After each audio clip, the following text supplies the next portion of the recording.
श्रीमद भगवद्गीतेमध्ये 13व्या अध्यायामध्ये गोड वर्णन आहे.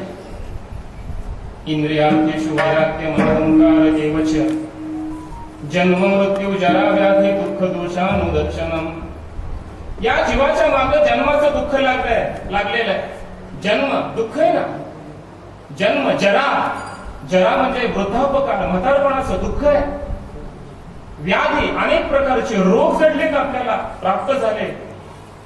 अनेक प्रकारचे दुःख आम्हाला प्राप्त आहे.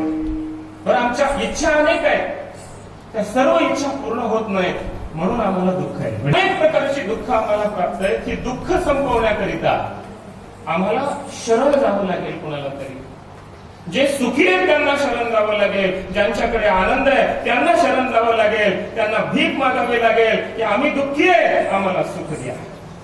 कसा पैसे मागण्यासाठी एखाद्या श्रीमंताकडे आपण जातो, भीक मागतो, मला गरज आहे पैशाची, द्यावेच लागते, द्यावेच लागते, द्या द्या मागतो आपण. तसं आपण दुःखाने जर्जर झालोय.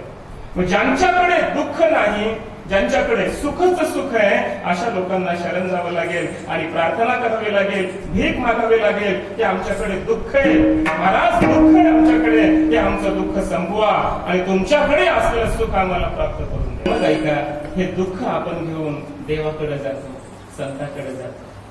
त्याचं कारण आहे की साधूकडे आणि देवाकडे कसल्याच प्रकारचं दुःख नाही, कसलंच दुःख नाही. त्यांच्याकडे काय आहे? फक्त आनंद आहे. काय नाही, दुःख कसलंच नाही. आमच्या चॅनल संत महिमाला सबस्क्राईब करून नोटिफिकेशन बेल दाबायला विसरू नका.